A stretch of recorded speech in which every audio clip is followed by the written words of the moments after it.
Okay, let other come. So we were discussing about income statement model. हमने कल discuss किया था जिसमें हमें करके आना था कोलगेट और जिलेट इंडिया का मॉडल। तो कितने लोगों ने बना के आया, थोड़ा सा एक बार आइडिया मिल जाए, फिर उसके बाद और अच्छे से डिस्कशन करेंगे। Because today session is will be very useful, क्योंकि हम आज हॉरिजॉन्टल और वर्टिकल दोनों एनालिसिस करेंगे। That is the main part of doing income statement model, है ना। I think every one is in the mood off learning, और preferably laptop लेके आप लोगों ने ज्वाइन किया है, तो फिर हम जल्दी जल्दी इसमें फिर डिस्कस करेंगे। किसी ने मॉडल बनाया है? मैंने जिलेट इंडिया लिमिटेड का बनाया है। Very good. और किसी ने बनाया है? देवेंद्र? हाँ मौर्य बनाया है मैंने, बट यार मैं अभी से थोड़ा रास्ते में हूँ, इसलिए मैं जस्ट अभी 5-10 मिनट में पहुँच के then okay I show you. Okay, ठीक है, 5-10 मिनट बाद हम देखेंगे। अमन? जिलेट इंडिया का बनाया है, जिलेट इंडिया का। Okay, so most of us are I make the Gillette India. Rahul, Rohit, तुमने बनाया? नहीं भाई, अभी नहीं बनाया मैंने। चलो कोई नहीं। अगर रोहित कोई भी डाउट आया ना बनाने में, तो वी आर हाँ हियर फॉर डिस्कसिंग। तो हम लोग डिस्कस करके करेंगे तो और जैसे में आएगा। जैसे मैं अभी now I am going to present our screen. तो जब मैं स्क्रीन प्रेजेंट करूँगा तो मैंने भी बनाया है, तो तुम्हें समझ में आएगा देख के कि हाँ अच्छा। जब मैं खुद बनाने गया तो समझ में आया कि हाँ ये चीज़ें कहाँ से गई, यहाँ कहाँ गई। तो मुझे और डाउट थोड़ा सा आया, तो डाउट को मैंने क्लियर किया। तो हम अच्छे से डिस्कशन करेंगे तो हमारे और अच्छे से डाउट क्लियर होता चला जाएगा। जैसे कल हमने बताया था, ग्रुप में भी कहा था कि हमने चेंज इन इन्वेंट्री का क्या होगा, इसको हमने नहीं ध्यान रखा था कल। और उसमें था अदर इनकम, उसका भी हमने नहीं बताया था। तो उसमें हम और अच्छे से आज डिस्कस करेंगे। फिर उसके बाद वर्टिकल और हॉरिजॉन्टल एनालिसिस करेंगे। और मैं चाहूँगा कि सब लोग इसमें पार्टिसिपेट करें, तो और अच्छे से ये सेशन हो पाएगा, है ना। चलो अभी मैं स्क्रीन प्रेजेंट करता हूँ। हाँ, अदर इनकम वाला आज, अदर यस। इनकम वाला कल होगा। चेंज इन इन्वेंट्री तो उसी में मैंने कर दिया था, सेल्स में। सेल्स में चेंज इन हाँ। इन्वेंट्री, हाँ, तो वैसे भी डिस्कस करेंगे प्रियंका कि सेल्स में चेंज इन इन्वेंट्री नहीं हो सकता। Change in inventory is like कि तुम्हारे पास 500 रुपये के माल पड़े हुए थे जो बिके नहीं, और अभी उसको बेचना है। और लास्ट जब साल का लास्ट आया तो तुम्हारे पास इस बार 1000 रुपये के माल अभी बचे हैं कि जो बिके नहीं। पिछली बार 500 के माल बचे थे, अभी 1000 के माल बचे हैं, यानी चेंज इन इन्वेंट्री देखो तो 500 का माल अभी बचा हुआ है। तो ये हो सकता है कि ये जाना चाहिए, ये कॉस्ट ऑफ गुड सोल्ड से मैनेज होगा। क्योंकि अगर 500 के माल बचे हैं तो हमें 1000 रुपये के माल और ज़्यादा बनाने पड़ेंगे ना उसको बेचने के लिए। और हमारे पास ज़्यादा माल बचे हुए हैं तो कम माल बनाना पड़ेगा। तो कॉस्ट ऑफ गुड सोल्ड हमारा कम लगेगा। तो इसमें कॉस्ट ऑफ गुड सोल्ड होगा, तो उसमें भी आगे हम डिस्कस करेंगे। तो अभी हम प्रेजेंट करते हैं स्क्रीन। ठीक है।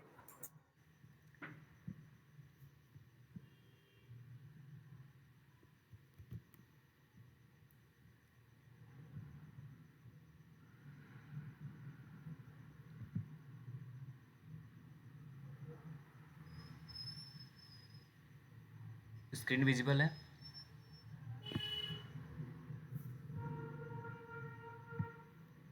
स्क्रीन विजिबल है, वो कंफर्म कर दो कोई लोग।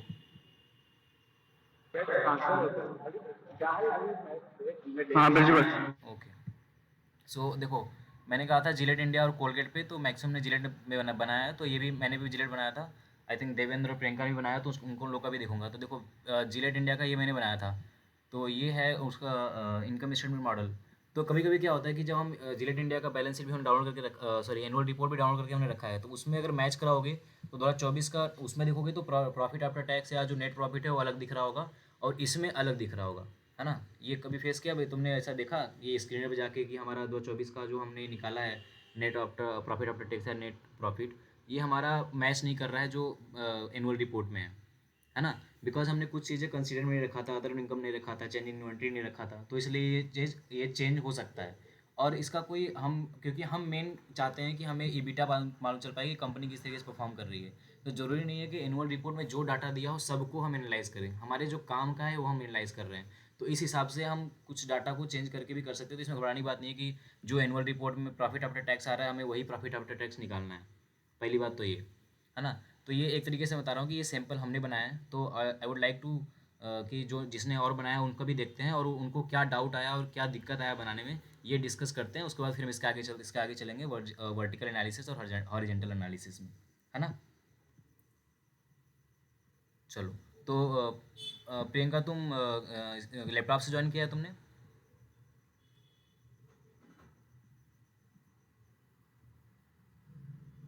अमन हाँ हाँ स्क्रीन प्रेजेंट करना एक बार देखें। एक सेकंड।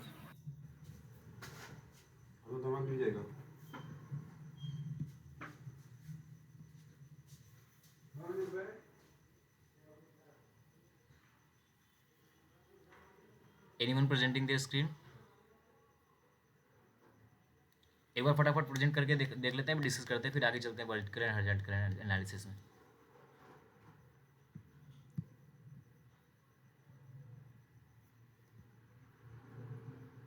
ओके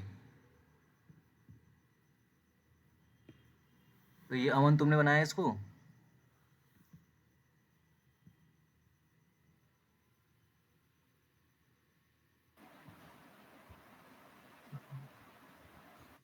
हाँ ये बनाया जिलेट इंडिया वाला। तो जिलेट इंडिया में तो तुम्हारा भी ऐसा हुआ एनुअल रिपोर्ट से तुमने मैच करा, एनुअल रिपोर्ट का अलग बन आ रहा हो, तुम्हारा अलग आ रहा हो। हाँ अमन ने भी बहुत अच्छा बनाया है, वेरी गुड। डिफरेंस आ रहा है क्योंकि मुझे अदर इनकम मैंने कंसीडर नहीं किया ना, और मुझे पता अदर इनकम।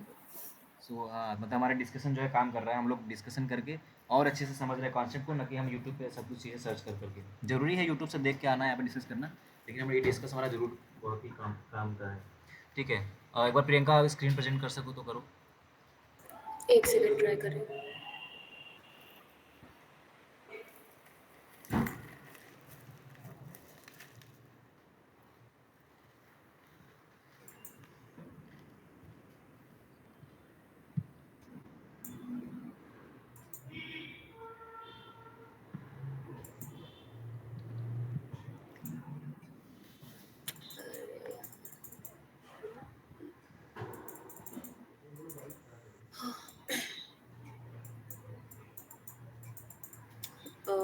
विजिबल है कुछ? नहीं तुम वहाँ पे शेयर पे जाओ, तुम्हें स्क्रीन शेयर करने का ऑप्शन मिलेगा। हाँ, 3 ऑप्शन आ रहे हैं, window, entire screen. Entire screen करो।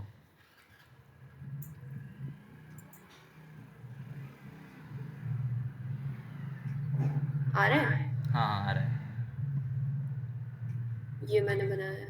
गुड तो यू आर लाइक 2023 तक बनाया है तुमने, 2019 से 23 हाँ। तक, वेरी गुड। 23 में तुम्हारा कितना रहा? 395 करोड़। करोड़ में है ना ये सारे इनकम? हाँ हाँ हाँ तो तुम्हारा 395 में आ रहा है क्योंकि तुमने सेल्स में इन्वेंट्री ऐड कर लिया था। हाँ बट हाँ। ये मिस्टेक तो लाइक ऐसा मिस्टेक नहीं करना है जो नहीं हो सकता है, इन्वेंट्री को सेल्स में नहीं। हाँ तो ये 395 का डाटा गलत हो जाएगा। हमें इतना करना है कि हम अगर कोई डाटा नहीं ले रहे हैं तो फिर वो जस्टिफाई होना चाहिए कि हम क्यों नहीं ले रहे हैं, है ना। तो अब मेरे हिसाब से 2023 का मेरा 375 करोड़ आया है, बट चलता है, अभी हम लोग लर्निंग फेस में है तो इतना हम कर सकते हैं, है ना। चलो ठीक है। बहुत अच्छा है, बहुत अच्छा। आप लोग इनकम स्टेटमेंट मॉडल बहुत अच्छा बना रहे हैं अभी शुरुआत में। अब हम करते हैं इसमें, आज हम लोग सीखेंगे वर्टिकल एनालिसिस और हॉरिजॉन्टल एनालिसिस। मैं बताता हूँ पहले इसका मतलब क्या होता है, फिर उसके बाद इस पर डिस्कस करते हैं।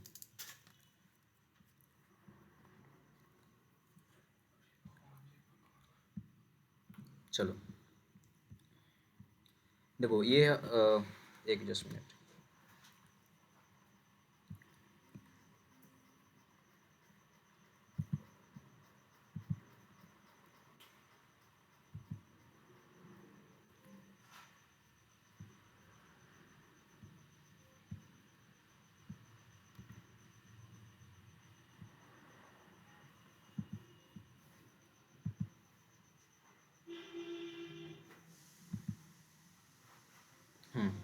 देखो ये जो डाटा दिख रहा है इसमें, अगर हम बहुत ध्यान से देखें तो एक चीज़ मिल रहा होगा। जो हम लोगों ने सेल्स पहले हमने क्या निकाला, जो हमने sales, COGS, gross profit, SNG expenses, फिर उसमें से मैंने इबिटा निकाला, इंटरेस्ट निकाला, डेप्रिसिएशन निकाला। तो जो चीज़ हम लोग वर्टिकली कर रहे हैं, है ना, वर्टिकल दो चीज़ आता है इसमें, वर्टिकल एनालिसिस, क्योंकि इसके बाद हमारा जो क्लासेस होगा वर्टिकल एनालिसिस और हॉरिजॉन्टल के बाद, या तो हम लोग फोरकास्टिंग करेंगे, सेल्स की फोरकास्टिंग, किसी भी पूरे की एक एजम्पशन लेके सारी चीज़ों का फोरकास्टिंग करेंगे कि हम अगर 2024 तक दिया है तो इसके बाद कितना सेल्स होगा, कितना COGS होगा, कितना ग्रॉस प्रॉफिट होगा आने वाले टाइम पे। तो या तो हम फोरकास्टिंग का करेंगे या तो फिर हम लोग रेशियो एनालिसिस करेंगे, दोनों में से एक कर सकते हैं। तो अभी इसलिए हम रेशियो एनालिसिस के पहले ये जानना जरूरी है, vertical analysis that is also part of ratio analysis, vertical analysis और हॉरिजॉन्टल एनालिसिस, हॉरिजॉन्टल एनालिसिस। तो समझ में आ गया होगा पहले से कि वर्टिकल एनालिसिस का मतलब क्या होता है, सेल्स के बाद COGS, हम ऊपर से नीचे जा रहे हैं ना, वर्टिकली एनालाइज कर रहे हैं कि COGS जो है सेल्स का कितना परसेंटेज है ना। COGS जो है सेल्स का कितना परसेंटेज है, ग्रॉस प्रॉफिट या जिसको हम ग्रास मार्जिन कहते हैं, ग्रास मार्जिन कितना आ रहा है, SNG एक्सपेंसेस सेल्स के परसेंटेज में कितना है, कि अगर हमारा 100 रुपये का सेल्स हो रहा है तो उसको 100 रुपये को सेल्स करने के लिए हम कितना एक्सपेंस कर रहे हैं उसको सेल करने के लिए। मान लो हम 8 रुपये एक्सपेंस या 80 रुपये एक्सपेंस कर रहे हैं, उस हमारा SNG एक्सपेंस है। या COGS हमारा 100 रुपये का हमारा सेल है तो कितने का COGS हो रहा है एज अ परसेंटेज, है ना, एज अ परसेंटेज। अच्छा एक चीज़ और होता है, एक और टर्म होता है जिसको कहते हैं कॉमन साइज स्टेटमेंट, है ना।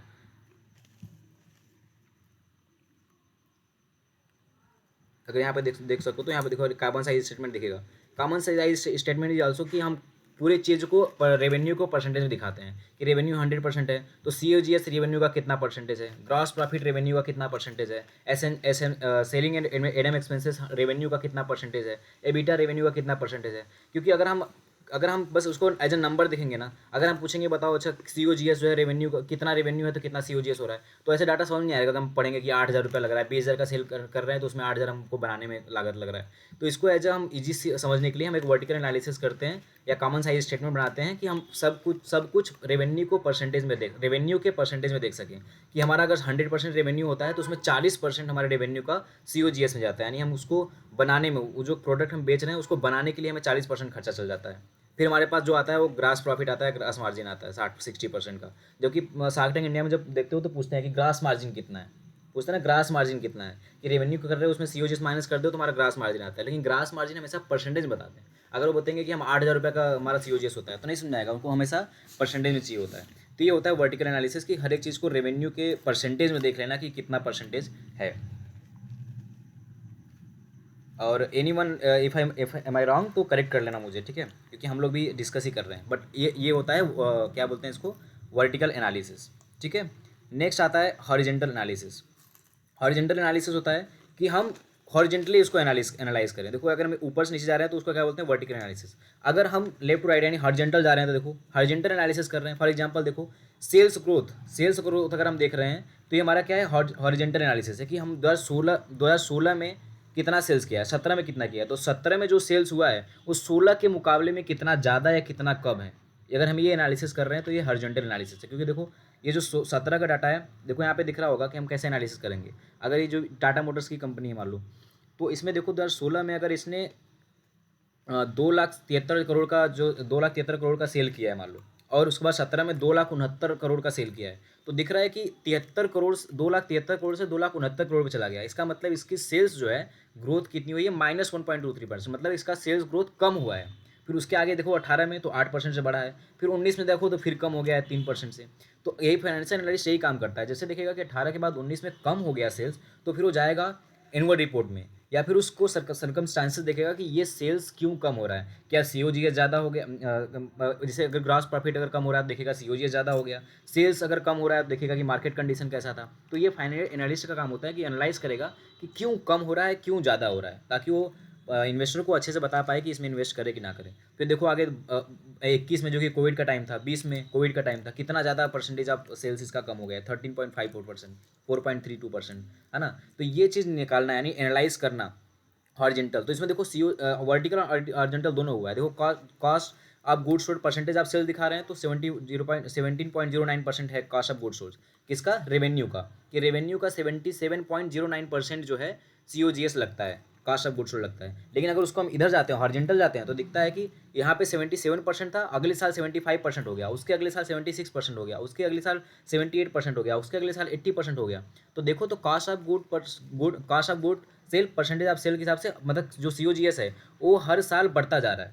COGS अब बढ़ता चल रहा है, हो सकता है कि ये मैन्युफैक्चरिंग ज़्यादा कर रहा हो तो कास्ट ज़्यादा लग रहा है गुड बनाने में, है ना। या हो सकता है कि उसने प्रोडक्शन जो है इसका बहुत उसने ज़्यादा कर दिया हो, है ना। तो दोनों चांस होता है, कम भी कर सकता है, ज़्यादा भी कर सकता है। तो ये एनालाइज करना कि क्या हो रहा है, हॉरिजेंटल एनालाइज करना और वर्टिकल एनालिसिस करना, तो ये दोनों करते हैं वर्टिकल एनालिसिस और हॉरिजेंटल एनालिसिस। क्लियर है इतना चीज़? Any doubt till now? Clear. I would love to hear from you, है ना। अभी यहाँ तक डाउट है? कोई डाउट नहीं है? और अगर इन केस कभी मैं मतलब मैं भी तो ऐसे रिसर्च करके यूट्यूब वीडियो देख के मैं प्रैक्टिस करके फिर आता हूँ, ताकि हम लोग एज ए साथ में इसको करते हैं। तो कभी अगर मैं गलत हो जाऊँ तो उसमें प्लीज़ करेक्ट मी, है ना। बट अभी तक ये चीज़ है, समझ में आ गया, वर्टिकल एनालिसिस होता है या हॉरिजॉन्टल एनालिसिस होता है। बट बात आती है कि इसको करना कैसे है ना, इसको करना कैसे। अब देखो, क्योंकि हमने जो सबसे पहले जो मॉडल बनाया था, इसके बाद हम रेशियो एनालिसिस या फोरकास्टिंग करेंगे। तो जो हमने मॉडल बनाया था जिलेट इंडिया का, तो देखो जिलेट इंडिया क्योंकि हमको इनकम स्टेटमेंट समझना था, तो हमने कोई भी स्पेस इसमें नहीं छोड़ा है, COGS क्रॉस प्रॉफिट, क्योंकि हम उसको हॉरिजॉन्टल और वर्टिकल करने के लिए। तो एक तरीका है कि अभी वापस हम वही पैटर्न करेंगे, इसके बीच में हम एक एक स्पेस देंगे और COGS एज परसेंटेज आप इतना ऐसे करके हम इसको निकालेंगे। दूसरा तरीका है हम बगल में कर सकते हैं, ठीक है। तो इसको अभी हम करते हैं, ठीक है। अब देखो इसको निकालते कैसे, यानी हम वर्टिकल एनालिसिस और हॉरिजॉन्टल एनालिसिस करते कैसे, ठीक है।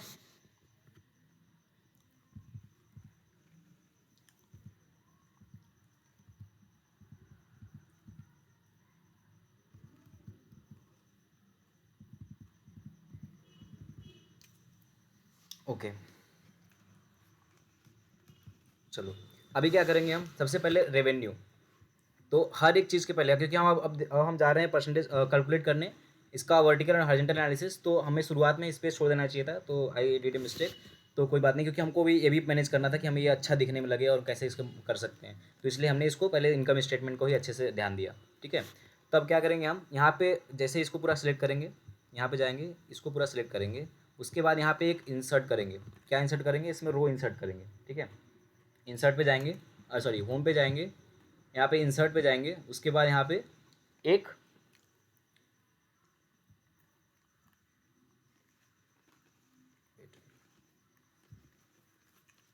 ठीक है, एक हम सेल पूरा ऊपर की तरफ सेल रो ऐड कर सकते हैं, पर पूरा सेल ही हमने क्या किया, ऐड कर दिया, तो रेवेन्यू के नीचे सेल हो गया, ठीक है। उसके बाद हर एक चीज़, अब क्योंकि हर एक चीज़ का निकालेंगे तो हर एक के नीचे हम क्या करेंगे, ऐड कर देंगे। तो फटाफट इसको हम कर देते हैं।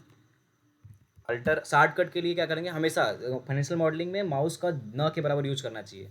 तो शॉर्टकट के लिए सिंपल है, अल्ट दबाओगे तो सब दिख जाएगा कि क्या क्या दबाने पे क्या निकलेगा। तो अल्ट दबाया, फिर होम के लिए एच बोला तो मैंने एच दबा दिया, फिर आई के लिए इंसर्ट बोल रहा है तो आई दबाते इंसर्ट हो जाएगा, और फिर आई दबा दूंगा तो इंसर्ट सेल आ जाएगा। फिर बोल रहा है शिफ्ट सेल डाउन, तो मैं शिफ्ट सेल डाउन पे क्लिक करूँगा तो ऑटोमेटिक मतलब जो इस डाउन वाला आ जाएगा, है ना, एक सेल वहाँ पे क्रिएट हो जाएगा। तो मैं हर एक चीज़ के लिए ऐसे ही एक बना देता हूँ, alter H I I inter, ठीक है, alter H I I inter, alter H I I inter, ठीक है।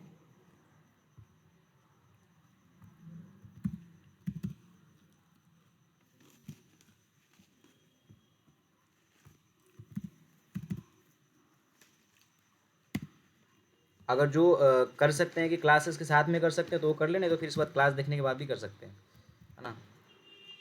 क्योंकि हो सकता है क्लास करने टाइम तो फिर हमारा आवाज़ ना दिखाई दे और स्क्रीन ना दिखाई दे, और फिर एक्सेल के साथ में करो तो दोनों हो ना पाए साथ में, ठीक है। चलो अभी इतना ही, बस इतना ही चीज़ कर देखते हैं पहले करके, ठीक है।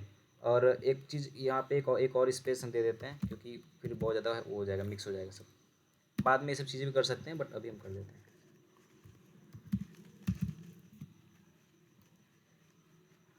ठीक है।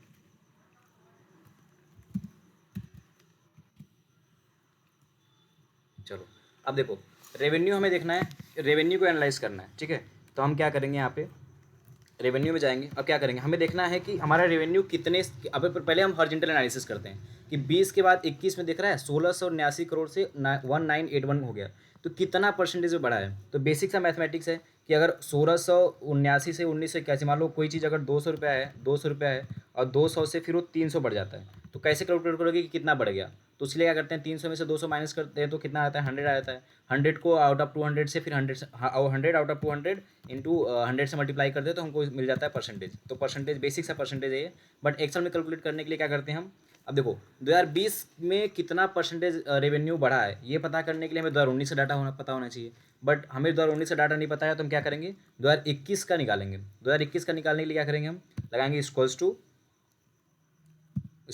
2021 का जो डाटा है वो 2020 के मामले में कितना बढ़ा है। तो 2021 डिवाइडेड बाई 2020 -1, अगर ये दबाएंगे तो आएगा 0.08, बट ये रुपए में आ रहा है। तो क्योंकि हमने इसकी जो फॉर्मेटिंग की है वो गलत हो गया, तो फॉर्मेटिंग सही करने के लिए हम करेंगे अल्टर एच और फिर क्या करेंगे, इसको पी दबाएंगे, अल्टर एच पी, तो क्या हो जाएगा, परसेंटेज में कन्वर्ट हो जाएगा कि 18%, यानी 1679 से 1981 में 18% हुआ है का ग्रोथ हुआ है। अब जैसे हम इसको ऐसे खींच देंगे तो आ जाएगा 18%, 14%, 10% और 6%। अब क्या देखो, ये जस्टिफाई हो रहा है कि ये 14% के बाद 10%, 10% के बाद 6% कैसे हुआ। 2477 से 2633 में कितना परसेंट आएगा, 6% का ही है।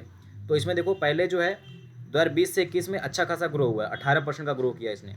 फिर उसके बाद 18% से फिर 14% पे आ गया, फिर 14% के बाद फिर 10% पे आ गया, फिर उसके बाद 6% पे आ गया, यानी ईयर ऑन ईयर ग्रोथ देखो तो 2023 से 24 में सिर्फ इसने 2023 में इसने 10% से ग्रो किया था, 2024 में 6% से ग्रो किया था, 21 में इसने 18% से ग्रो किया था। ठीक है, तो अभी हम इसको क्या करेंगे, इटैलिक में करेंगे, लेकिन जब हम करेंगे, जब फॉर्मेटिंग करने लगेंगे तब। तो ये हमारा गया हॉरिजॉन्टल एनालिसिस। ठीक है, अब हम चाहते हैं कि ऐसे ही हम कैलकुलेट करें कि हमारा जो है ये COGS परसेंटेज ऑफ रेवेन्यू कितना है, मतलब रेवेन्यू का कितना परसेंटेज ऑफ COGS है, वर्टिकल एनालिसिस करना है। तो इसके लिए हम करेंगे इक्वल्स टू, ये जो हमारा COGS है, COGS is how many percentage of sales. समझा रहा है कैसे हो रहा है ये।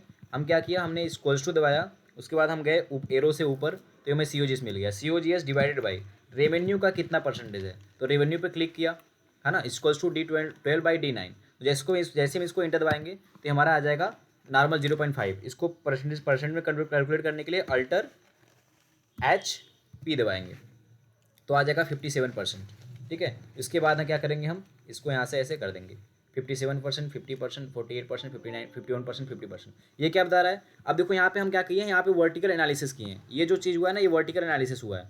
अब यहाँ पे देखो हॉरिजॉन्टल एनालिसिस नहीं हुआ है। वर्टिकल एनालिसिस, हॉरिजॉन्टल एनालिसिस अलग अलग किया जा सकता है। जैसे फॉर एग्जाम्पल बताओ, यहाँ पे देखो 57% क्या है, 57% है कि जो रेवेन्यू हमारा है, रेवेन्यू का 57% कॉस्ट ऑफ गुड्स सोल्ड लगता है। ऐसे ही जो 50% ये 50% ये नहीं है। अब यहाँ पे हॉरिजॉन्टल एनालिसिस नहीं हो रहा है, यहाँ पे वर्टिकल एनालिसिस हो रहा है कि जो 50% है ना, ये 50% सेल्स का कितना परसेंटेज है COGS, ये दिखा रहा है। न कि ये दिखा रहा है कि 2020 में COGS 57% था और 2021 में 50% हो गया। ये भी तुम कह सकते हो कि 2020 में 57% COGS था, 2021 में 50% हुआ। लेकिन कितने से ग्रोथ किया ये नहीं हो रहा है कि 57% से 50%। ग्रोथ करने के लिए फिर वही सेम फॉर्मूला लगाएंगे हम, इक्वल्स टू, जब हमने, क्योंकि हम हॉरिजॉन्टल वर्टिकल अभी एक ही बता रहे हैं, इसको अलग अलग भी किया जा सकता है, जो कि हम होमवर्क में कर सकते हैं। जैसे फॉर एग्जांपल ये this is how many percentage of this, यानी इसमें से इसमें कितना चेंज हुआ है। तो मैं इसको करूँगा -1, इसको डिवाइड बाई इतना -1, तो हमें दिखेगा यहाँ पे 0.04, यानी इसको हम जैसे कैलकुलेट करेंगे परसेंटेज में,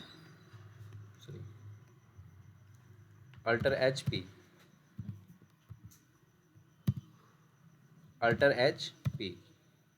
ठीक है, देखो 4%। तो ये हॉरिजॉन्टल, देखो समझ में आ रहा होगा हॉरिजॉन्टल एनालिसिस क्या है। हॉरिजॉन्टल एनालिसिस बता रहा है कि ये 4% से जो, मतलब जो COGS पहले 959 करोड़ था, अब 997 करोड़ हो गया, यानी एक साल में इसने COGS को 4% से इंक्रीज किया है।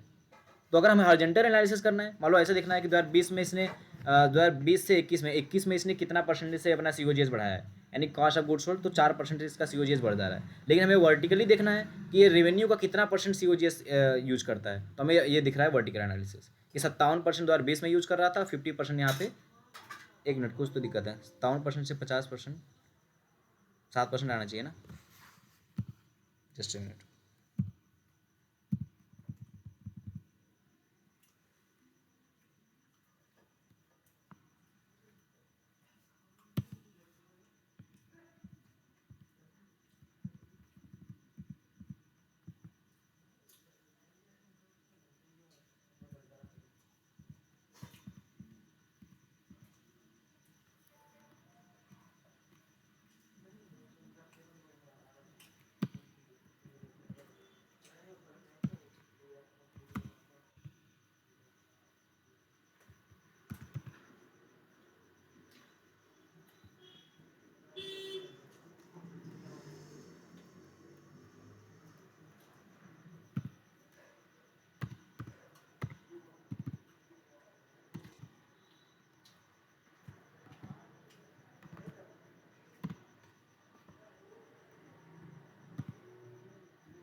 ठीक है।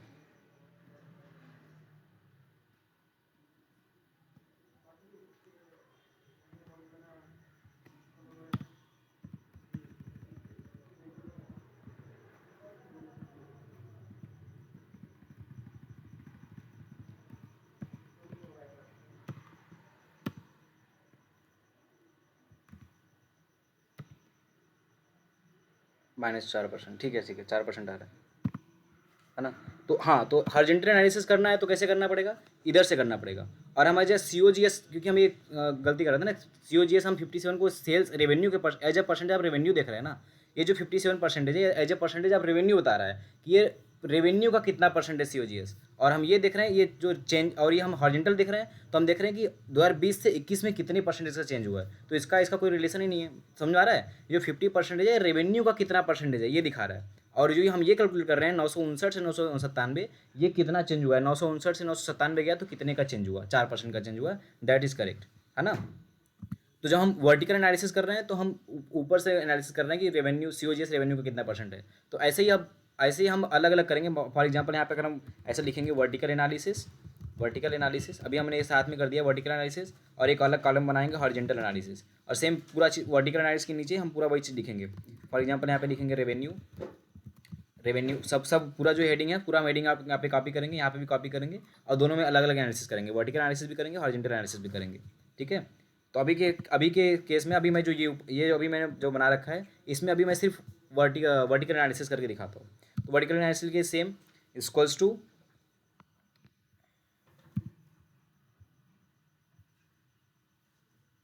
हाँ ठीक है, इसको क्या करने के लिए हम equals to how much gross profit is percentage of revenue, enter दबा दिया, मिल गया 0.43। फिर इसको हम यहाँ पे ऐसे कर दिया अल्टर HP, जैसे अल्टर HP किया हमें मालूम चल गया कि ग्रॉस प्रॉफिट कितना आ रहा है।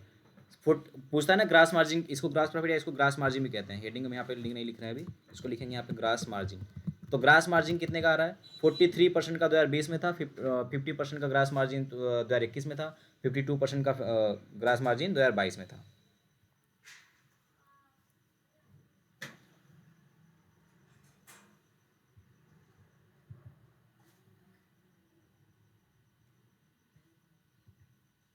ठीक है, ऐसे ही हम SNG एक्सपेंसेस हर एक का ऐसे करके हम वर्टिकल एनालिसिस करेंगे। इसको भी करने के लिए इसको डिवाइड बाई रेवेन्यू, फिर इसको हम कर देंगे, फिर उसके बाद हम सब में यही चीज़ कर लेंगे equals to this divided by this, फिर सब में interest equals to this divided by this,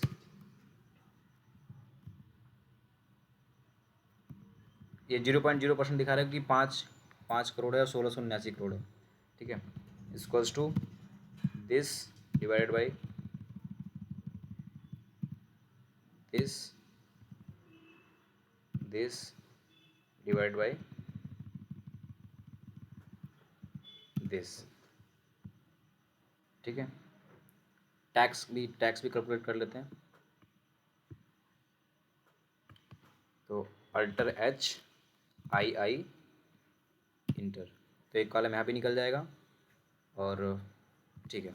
फिर टैक्स के लिए भी क्या करेंगे, equals to this divided by revenue this, तो ये आ जाएगा टैक्स। प्रॉफिट भी कर लेते हैं, इसको ये डिवाइडेड बाई सेम रेवेन्यू। अब क्या करेंगे, सारा चीज़ हमने जो कैलकुलेट किया है, एक तरीका होता है इसको यहाँ पे ब्लैक वाला आएगा तो इसको प्लस करके खींचेंगे तब हमारा फिल हो जाएगा। दूसरा तरीका होता है बस ऐसे करके सिलेक्ट कर लो और कंट्रोल आर दबाने पे जो हमारा राइट साइड है यानी इधर हॉरिजॉन्टल फिल होता है, और कंट्रोल D दबाने पे नीचे की तरफ फिल होता है। ये नोट कर लेना कोई अगर नोटबुक लेके बैठा हो तो, ठीक है। तो कंट्रोल R किया हमने, ये कैलकुलेट हो गया, ठीक है। ये देखो बहुत ही कम है इसलिए 0.00 दिखा था, लेकिन एक्चुअल में 0.003 ऐसे करके आ रहा है। और इसको भी हम एज ए परसेंटेज कन्वर्ट करेंगे, लेकिन अभी बता रहे हैं अभी क्योंकि सब रुपया में आ रहा है, इसको भी कन्वर्ट करने के लिए हम एक कन्वर्ट करेंगे और शॉर्टकट यूज़ करेंगे। तो यहाँ पे हम कंट्रोल R कर देंगे, यहाँ पे भी हम कंट्रोल R कर देंगे, और यहाँ पे भी हम कंट्रोल R कर देंगे सी। इसको भी हम Alt H P कर देंगे, आल्ट एच पी कर देंगे, इसको यहाँ से कर देंगे। अब देखो हमने आल्ट एच पी किया ना, ये पूरा हमने सेलेक्ट किया और आल्ट एच पी किया, तो ये हमारा जो रो है ये पूरा परसेंटेज में चेंज हो गया। अब मैं जिसको जिसको भी परसेंटेज में चेंज करना चाहता हूँ, फॉर एग्जांपल ये हमको इसको हम परसेंटेज में चेंज करना चाहते थे, तो बस हम इस बार F4 दबाएंगे। F4 दबाएंगे, F4 क्या कहता है, जो हमने पिछले टास्क किया है वही टास्क हमको रिपीट करना है, तो F4 दबाएंगे तो वही टास्क रिपीट हो जाएगा। F4 दबाया, ऑटोमेटिक हो गया रिपीट, ये परसेंटेज में हो गया। इसको दबाया, F4 दबाया, ऑटोमेटिक रिपीट हो गया। इसको हम F4 किया, ऑटोमेटिक ही रिपीट हो गया। ठीक है, और ये तो परसेंट में था ही। अब हम चाहते हैं कि सब के सब इटालिक हो जाए, तो एक ही साथ में क्या करेंगे, इसको कंट्रोल आई कर देंगे, इटालिक हो जाएगा। और यही चीज़ सब में फिर वही कर देंगे, F4 कर देंगे, ये भी इटालिक हो जाएगा। यहाँ पे एस सेलेक्ट किया, F4 किया, ये भी इटालिक हो गया। और ये फिर किया, F4 किया, ये भी इटालिक हो गया। ठीक है, और ये देखो अभी हमारा परसेंटेज में कन्वर्ट नहीं था, तो इसको हम अल्टर एच पी कर देंगे। तो ये अच्छा परसेंटेज में था, सॉरी परसेंटेज में नहीं था, जिसको हम अल्टर एच 0 कर देंगे।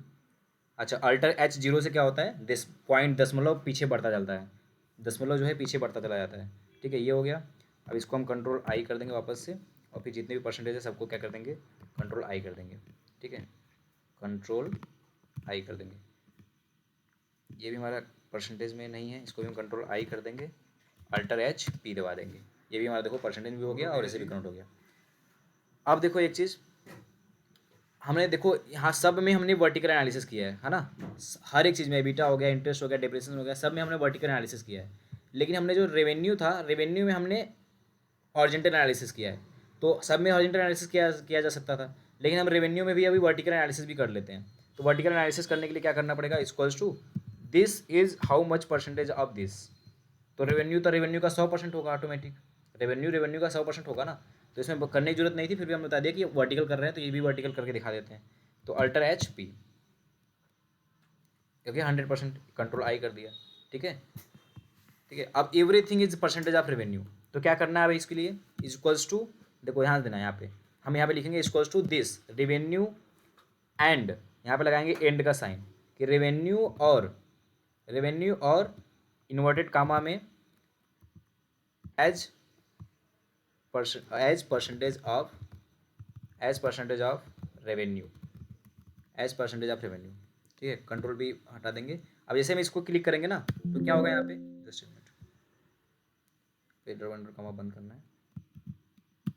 देखो अब मैं ऐसे लिखा ना, तो ऑटोमेटिक क्या होता है, रेवेन्यू के साथ हमने जब एंड का साइन लगाया ना, तो रेवेन्यू के बाद देखो हमने क्या किया, पहले B9 लिखा, तो जो B9 है, तो B9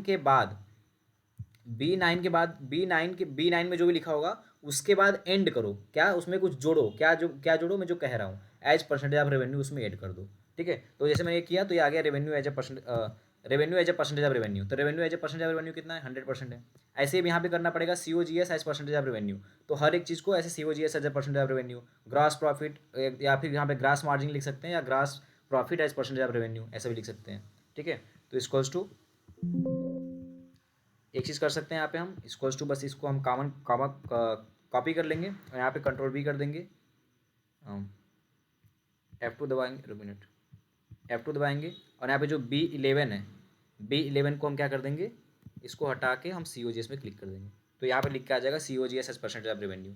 ठीक है, अच्छा हमको ये बी में नहीं, बोल्ड में नहीं चाहिए, तो हमने इसको ऐसे कर दिया। ठीक है, अरे ग्रास मार्जिन पहले से लिखा है, तो कंट्रोल आई करके इसको भी इटैलिक कर दिया। ठीक है, अब हम करेंगे जो हमने जो भी वर्टिकल एनालिसिस किया है सबको हम इटैलिक के साथ साथ इसको हम कलर इसका जो है हल्का कर देंगे, क्योंकि ये हमारा मेन एनालिसिस वाला पार्ट है, क्योंकि सभी मिक्स लग रहा है, तो फॉर्मेटिंग अलग, ये भी जो काम कर रहे हैं ये फॉर्मेटिंग का काम कर रहे हैं। ठीक है, ऐसे ही selling and admix of percent of revenue, तो इसके लिए क्या करना पड़ेगा, वापस से यही चीज़ कॉपी करो, यहाँ पे पेस्ट करो, और F2 दबा के ये जो B7 है ना, B17, हाँ B17 सही है, यहाँ पे तो सही ऑटोमेटिक आ गया, selling and admix as percent of revenue automatic. फिर वही चीज़ क्या करो, यहाँ पे भी कंट्रोल भी मार दो, इसको यहाँ पे जाओ, कंट्रोल C करो, और यहाँ पे आके कंट्रोल V कर दो, आ गया EBITDA as percent of revenue. फिर यहाँ पे इसको कंट्रोल C किया, यहाँ पे आके कंट्रोल V किया। ठीक है, कंट्रोल C किया, कंट्रोल V किया। ठीक है, तो एक ही चीज़ बार बार लिखने की जरूरत नहीं होगी।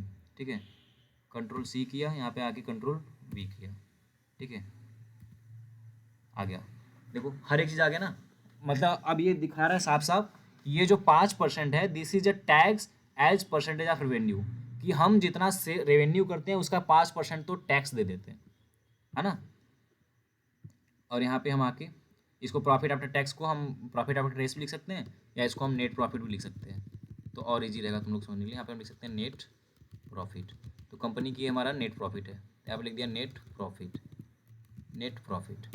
फिर सेम चीज़ हमने क्या किया, इसको ये चीज़ हमने कॉपी किया और यहाँ पे आके पेस्ट कर दिया, तो आ गया net profit as percent of revenue. तो क्या दिख रहा है कि हमारा नेट प्रॉफिट जो है रेवेन्यू का कितना परसेंटेज है, 20 में 13% प्रॉफिट मिला था, 14% प्रॉफिट मिला था किसमें, 21 में, 22 में हम 15% प्रॉफिट पाए थे, और फॉर्चुनेटली देखो यहाँ पे 24 में 12, अनफॉर्चुनेटली 24 में 12% का नेट प्रॉफिट आया है।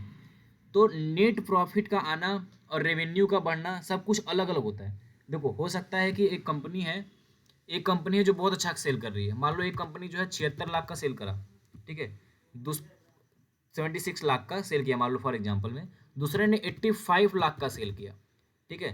अब तुम कहोगे कि हम कैसे कंपनी जज करेंगे, 76 लाख का सेल किया, लेकिन वो ऐसे देश में रहती है जहाँ गवर्नमेंट बहुत ज़्यादा टैक्स मांगता है, तो 76 लाख में उसने टैक्स जो है, देखो यहाँ पे कितना परसेंटेज टैक्स लिया इसने, tax as percent of revenue इसने 5% दिया है, ठीक है। एक्चुअल में कॉर्पोरेट टैक्स का अलग होता है, 30% 20% टैक्स लेते हैं वो, टैक्स लेते हैं वो, लेकिन वो टैक्स किस पे लेते हैं, ईबीटी पे टैक्स लेते हैं। तो ये कंफ्यूज मत होना कि टैक्स कैसे आ गया, 5% कैसे टैक्स दे सकता है कोई, है ना। 5% कैसे, मान लो कॉर्पोरेट ऑफिस में इंडिया में मान लो फॉर एग्जाम्पल 30% का टैक्स लेता है गवर्नमेंट, लेकिन 30% का टैक्स किस पे लेगा, ईबीटी पे लेता है, यानी अर्निंग बिफोर टैक्स पे। जो हमारा जो ईबीटा के बाद हमने इंटरेस्ट दे दिया, डिप्रेसिएशन हटा दिया, उसके बाद जो हमारे पास इनकम आता है ना, उस पर टैक्स लेता है ना, जो हमारे पास पैसा बचा है उस पर टैक्स लेता है। तो ये 5% से कभी मतलब कि 30%, इतना कम सरकार टैक्स ले रही है, ये टैक्स है। मैंने इसलिए हर जगह लिख दिया है एज परसेंटेज ऑफ रेवेन्यू, कि हम एनालाइज कर रहे हैं ना, कि हम जो सेल्स कर रहे हैं उस सेल्स का कितना परसेंटेज टैक्स में देते हैं। तो अगर हम 1679 करोड़ सेल करते हैं, 1679 करोड़ का सेल किए हैं, तो हम 83 करोड़ हम टैक्स दे रहे हैं, यानी हम 5 करोड़ सिर्फ टैक्स दे रहे हैं, है ना।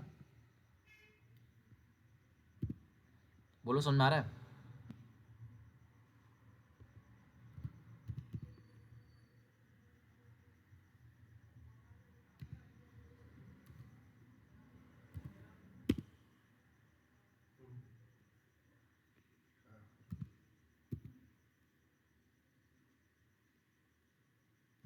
बोलो समझ में आ रहा है। हाँ भाई याद तो रहा थोड़ा थोड़ा, बाकी जब करेंगे तो। आ रही। एक बार फिर से रिवाइज कर देता हूँ ना, और इससे समझ में आ जाएगा।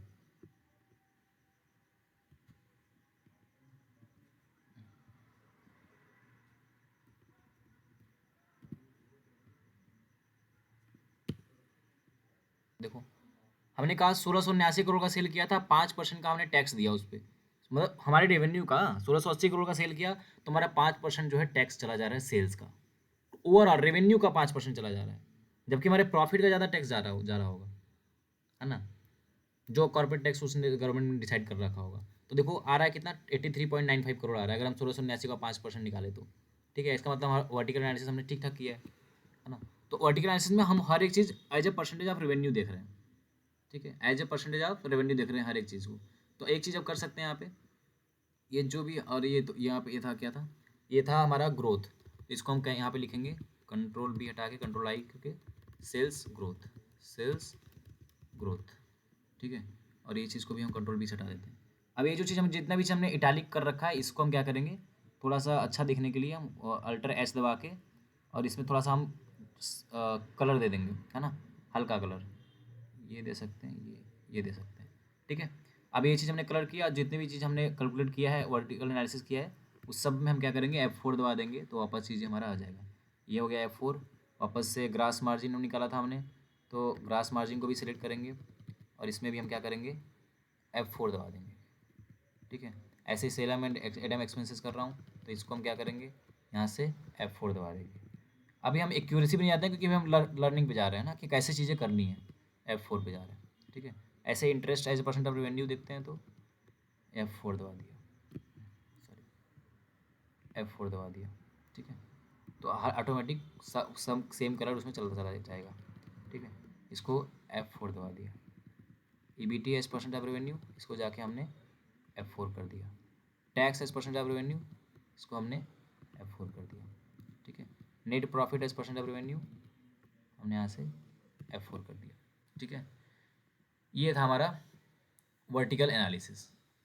ठीक है, अब देखो जो मॉडल उसमें यूट्यूब पे बनाया जा रहा है और ये मेरा अलग है, क्योंकि हम अलग अलग तोड़ तोड़ के कर रहे हैं, है ना। हम वर्टिकल अलग बताना चाहते हैं, हॉरिजॉन्टल अलग बताना चाहते हैं, है ना। ये इसलिए ऐसा हो रहा है कि हमने ये निकाल दिया नेट। अब देखो, अब हर एक चीज़ को हम अगर परसेंटेज देखेंगे तो हमको एनालाइज करना आसान हो जाएगा। फॉर एग्जाम्पल, अगर अगर हम एनालिस्ट है तो बताएंगे इस 6% को हम कलर में जाकर रेड कर देंगे। क्यों रेड कर देंगे? बोलेंगे ये 6 या तो फिल कर देंगे या तो टेक्स्ट कलर रेड कर देंगे, बोलेंगे ये 6% हो गया। तो अब इसमें हम जाएंगे, यहाँ पे रेट लगा देंगे, क्योंकि हम जाएंगे इसमें एनालाइज करेंगे कि 6% कैसे हो गया। हाउ 2023 से 24 में सेल्स ग्रोथ कम क्यों हुआ, इसको जाके एनालाइज करेंगे। एक मिनट,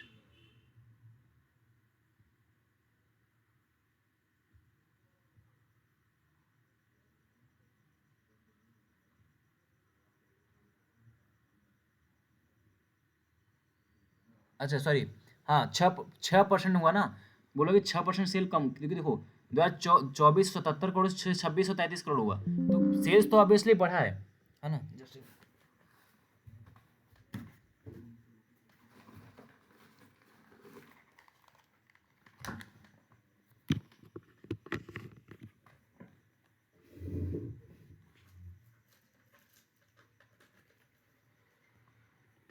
सेल्स तो ऑब्वियसली बढ़ा है, लेकिन हम पिछले साल के मुकाबले में देखें अगर, तो पिछले साल तो 10% से बढ़ा था, इस बार से 6% ही क्यों बढ़ा। तो इसको हम रेड करेंगे और एनालिसिस करेंगे। ऐसे ही हमें खोजना पड़ेगा कि क्या चीज़ें हैं, क्या क्या दिक्कत आ रही है। ग्रॉस मार्जिन देखो, ग्रॉस मार्जिन कितना आ रहा है, 43% आ रहा है। जितना ज़्यादा ग्रॉस मार्जिन होता है उतना ज़्यादा हम प्रॉफिटेबल हो सकते हैं आगे चल के, क्योंकि हम उसके बाद ग्रॉस मार्जिन ज़्यादा होने का मतलब कि COGS हमारा कम चल रहा है, कम लग रहा है, यानी हम जो सामान है वो कम दाम में ही बना दे रहे हैं और अच्छे दाम में बेच रहे हैं, तो हमारा ग्रॉस मार्जिन ज़्यादा आना चाहिए। देखो ये ग्रॉस मार्जिन एवरेज इसका देखो तो 40 to 50 के बीच में लेके चल रहा है ना, अप्रॉक्स 50 लेके चल रहा है। यानी अगर आप 100 रुपये का माल बेच रहा है तो 50 रुपये इसको बनाने में लग जा रहा है। 100 रुपये का माल अगर ये बेच रहा है तो 50 रुपये इसको माल बनाने में लग रहा है ना। ये दिखा रहा है ग्रॉस मार्जिन 50%, क्योंकि अगर ऐसे एनालाइज करोगे कि 1981 करोड़ इसको रेवेन्यू किया है तो और इसका COGS आ रहा है 997 करोड़, तो इसको कैसे करोगे? तुम बोलोगे अगर 2000 होता तो समझाते कि 2000 करोड़ का बेचा है और 1000 करोड़ का इसका COGS है तो 50% होगा। लेकिन कैसे ऐसे डाटा अलग अलग हो तो कैसे मालूम चलेगा? तो उसको मैं जब परसेंटेज ऑफ रेवेन्यू देखना पड़ेगा ना, तो इसलिए हम करते हैं वर्टिकल एनालिसिस। तो देखो इसका दिख रहा है COGS आज परसेंट ऑफ रेवेन्यू कितना है, 50%।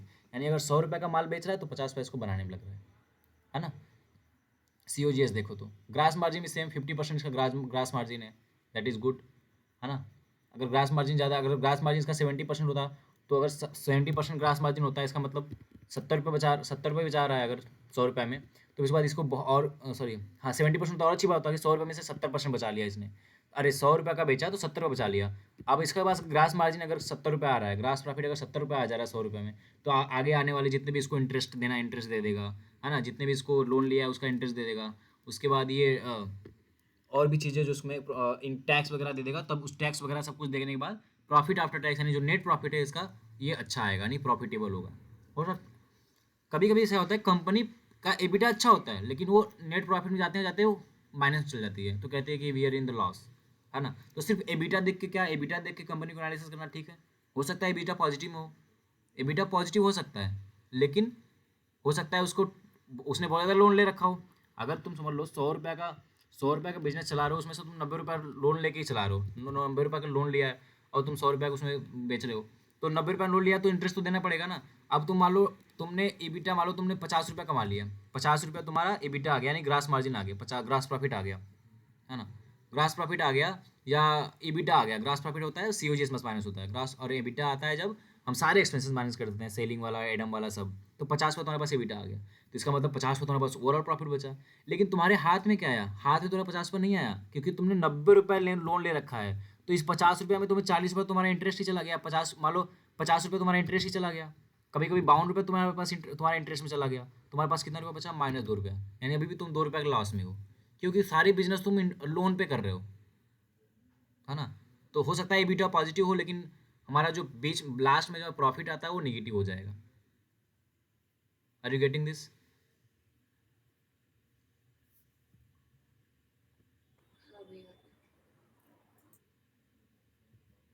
आई थिंक सब देख रहे हैं वो class.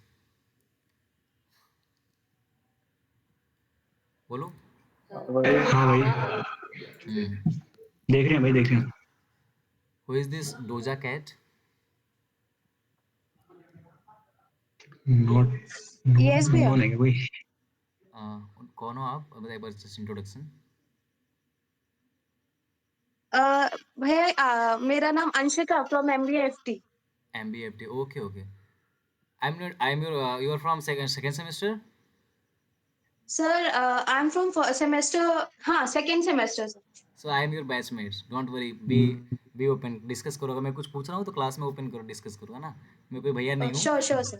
Okay okay, you can call me sir, but like we are batchmates, तो ओपन रहो। अगर कोई कहीं नहीं समझ में आता तो प्लीज़ पूछो, कि हमें यहाँ पे डिस्कस करने ही मेन आए हैं। सीखने का यूट्यूब से सब कुछ सीख सकता है, बट डिस्कस करेंगे तो और अच्छे से क्लियर होता है चीज़ें, है ना। ठीक है सर, ठीक है। हाँ ओके,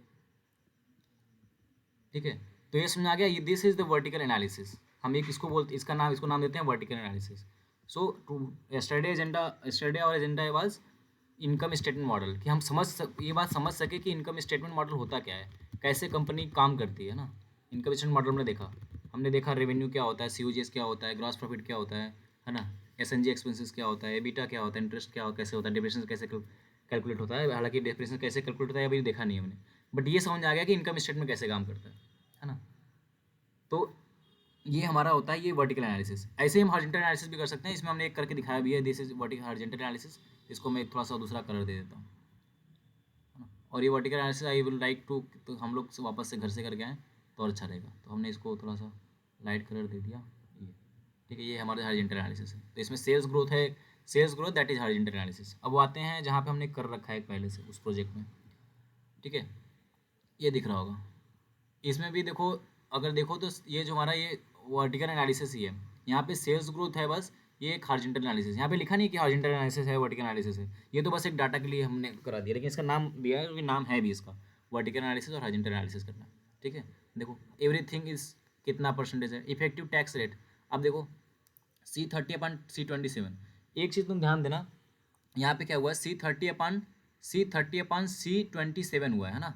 C30/C27, देखो मैंने कहा था ना, जो टैक्स होता है ना, वो टैक्स तुम्हारे पास जो पैसा आया है, प्रॉफिट तुम्हारे पास जो आया है, सरकार उस पर लेती है, न कि तुम्हारे रेवेन्यू पे लेती है।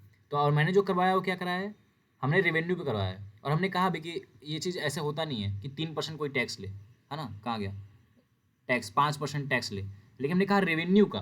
तुम ऐसे कैलकुलेट रेवेन्यू का कितना टैक्स जा रहा है, तो इसको अगर रेवेन्यू का ना करके हम अगर देखना चाहें कि एक्चुअल में टैक्स कितना दिया, तो तुमने टैक्स दिया EBT पे, अर्निंग बिफोर टैक्स पे, कि टैक्स देने से पहले तुम्हारे पास जितना पैसा बचा था, 3 करोड़ रुपये तुम्हारे पास पैसा बचा था, उसमें से 83 करोड़ तुमने टैक्स दे दिया। So this is how much percentage, 28%।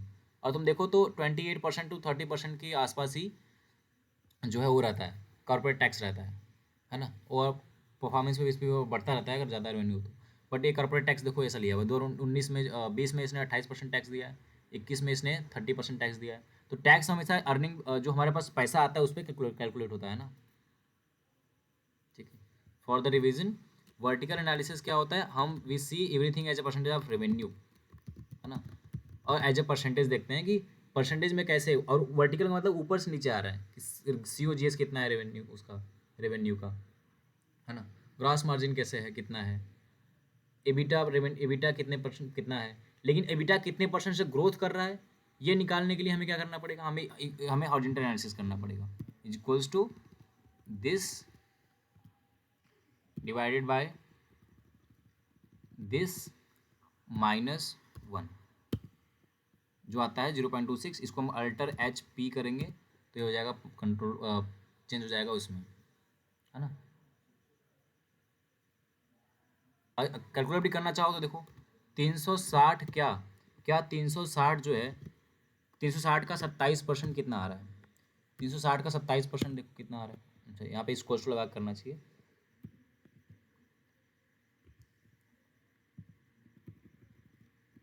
इसको 360 का 27%, ठीक है। कितना आ रहा है 97.2।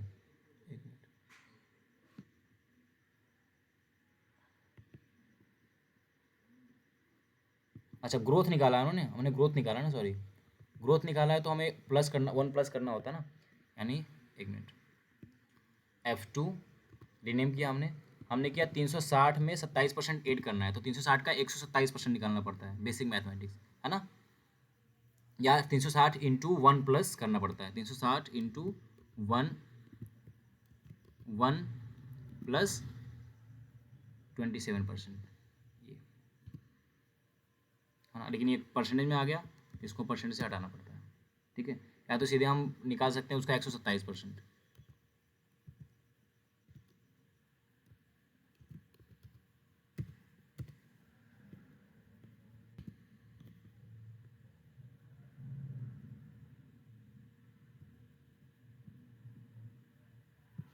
ये एक्चुअल में अल्टर H0 करो तो कितना आ रहा है वो देखो, ये ऑटोमेटिक एडजस्ट कर लेता है, ये 26.5% ही है ना। इसको जब हम 2 डेसिमल में ले आते हैं तो ये डेसिमल कम आने की वजह से 27 कर दिया था, तो डेसिमल पीछे ले आते हैं तो 26.51% आ जाता है ना, ऐसे 18%। यहाँ पे हम वेरीफाई कर सकते हैं कि 1679 जो का 18% कितना होगा। ये एक्चुअल में इसको अगर हम 2% ले आएँ, अच्छा ये होता है कि फाइनेंशियल मॉडलिंग में हमेशा 2 डेसिमल तक ले आते हैं एक्यूरेसी के लिए। अगर 2 डेसिमल तक हम ले आते हैं तो हमें ज़्यादा एक्यूरेसी मिलता है उस चीज़ का कि ये कितना परसेंटेज में है। देखो इसको हम 2 लेंगे तो 18.04% आ रहा है, तो दैट इज़ 18% के ही बराबर।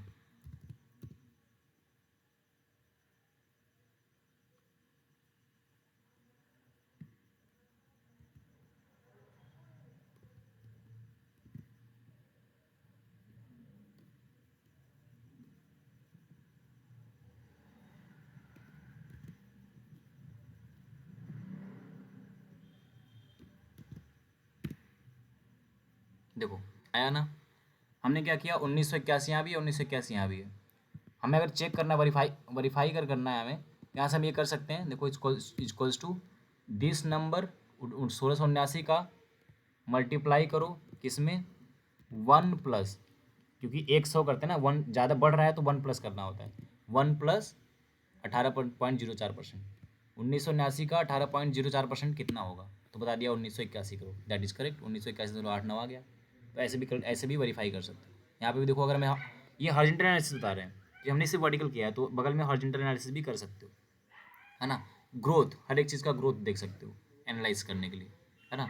अगर यहाँ पे देखो हम केस से 27% आ रहा है, इसको देखना है तो फिर वही equals to this into multiply by 1 plus कितना परसेंट से ग्रोथ किया है 360 के बाद।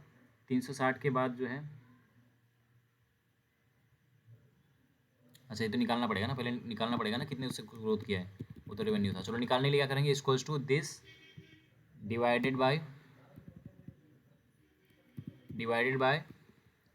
दिस -1। तो ये बता रहा है कि अल्टर HP बता रहा है कि कितने से परसेंट से बढ़ा है, 47% से। अब देखो क्या 47% से एक्चुअली में बढ़ा है, हमने 47% जो है कैलकुलेट सही किया है। और आगे अगर हम अगर इसको ले जाएँ तो मालूम चल जाएगा, ऐसे बढ़ाएँ तो 48%, 21%, है ना, इस तरीके से बढ़ा हुआ है, ठीक है। डाटा नहीं रहता है तो वहाँ पे ब्लैंक दे देता है, ठीक है। अब इसको वेरीफाई करते हैं कि 47% से ही बढ़ा है कि नहीं। तो इक्वल्स टू हमने क्या किया कि 360 जो है ये 47% से अगले साल बढ़ा है, तो 1 प्लस 47% करेंगे। देखो एकदम एग्जैक्ट वैल्यू आता है, इंटर 52953, तो 529 आ रहा है, 53 इसलिए आ रहा है क्योंकि परसेंटेज में, तो इसका परसेंटेज हमें हटाना पड़ेगा, है ना। परसेंटेज हटाना होता है, नंबर में करना पड़ेगा इसको। यहाँ से भी कर सकते हो, होम पे जाके यहाँ पे लिखा होता है परसेंटेज जनरल नंबर, है ना, तो आ गया 529.53। देखो दैट इज़ करेक्ट। तो दिख रहा है, यहाँ पे दिख रहा है कि 21% है रेवेन्यू का SNG, यहाँ पे 27% हो गया है रेवेन्यू का SNG, लेकिन एक्चुअल में देखो तो SNG जो है इसका 47% से बढ़ा है। 360 था और 47% से बढ़ गया अगले साल। तो ये है डिफरेंस बिटवीन वर्टिकल एनालिसिस और हॉरिजॉन्टल एनालिसिस। अगर कोई पूछता है किसी कंपनी को उन्होंने एनालिसिस करके दिया किसी फाइनेंशियल इंस्टीट्यूट मॉडल का, तो हो सकता है वो पूछे तुमसे, बताओ 2020 के बाद 20 21 22 क्या पैटर्न लग रहा है, SNG एक्सपेंस बढ़ रहा है या सेलिंग एडमिनिस्ट्रेशन एक्सपेंसेस बढ़ रहा है या घट रहा है, तो तुम हॉरिजॉन्टल एनालिसिस करोगे कि साल बाई साल क्या हो रहा है। और अगर पूछेगा कि बताओ सेलिंग और एडम एक्सपेंसेस रेवेन्यू के हिसाब से ज़्यादा है या कम है, तो एक मार्जिन होना चाहिए कि सेलिंग एडम एक्सपेंसेस इतना ही होना चाहिए। अगर इससे ज़्यादा हो रहा है तो मतलब हम सेलिंग और एडम एक्सपेंसेस में मार्केटिंग में ज़्यादा खर्चा कर रहे हैं। कोई कंपनी होती है ना जो मार्केटिंग में ज़्यादा खर्चा करती है, शुरू में होती है, तो मार्केटिंग में ज़्यादा खर्चा कर रही है, जिसका मतलब उसका SNG एक्सपेंसेस जो है ज़्यादा आएगा एज परसेंट ऑफ रेवेन्यू। लेकिन ये जरूरी थोड़ी नहीं कि अगले साल भी वो ज़्यादा परसेंटेज खर्चा करेगी। तो हॉरिजॉन्टल एनालिसिस और vertical analysis is a two type of analysis, जिससे हम इस कम चीज़ों को देखते हैं अच्छे से। बोलो, तो ये हम वर्टिकल एनालिसिस एक ही में कर दिए। अब तुम एक चीज़ और कर सकते हो वापस से, घर पे करना हो तो यहाँ पे लिखोगे हॉरिजॉन्टल एनालिसिस, हॉरी, या फिर यहीं पे एक और कॉलम देके वहाँ पे हॉरिजॉन्टल एनालिसिस भी कर सकते हो या अलग भी कर सकते हो, क्योंकि हम सीख रहे हैं अभी, हम मॉडल उसमें नहीं जाते हैं, है ना। पैटर्न पे, जैसे ये जो है ये यूनिवर्सल पैटर्न है, जरूरी नहीं यूनिवर्सल है, बहुत लोग और तरीके से भी बनाते हैं, बट ये एक पैटर्न है बनाने का, मॉडलिंग करने का, फाइनेंशियल मॉडलिंग। और ये क्यों बता रहा हूँ, क्योंकि बहुत ज़रूरी है। जैसे मैं इसको ना स्क्रीन पर जाके अपलोड करूँगा, तो मैं एक बार बस मेरी मेहनत है, अगर मैंने एक बार किसी कंपनी का पूरा फुल फ्लेज मॉडल बना दिया, उसके बाद मैं बस कंपनी का नाम चेंज करूँगा, अपने आप मॉडल बन के रेडी होके आ जाएगा, है ना। देवेंद्र बताओ, सही बात है?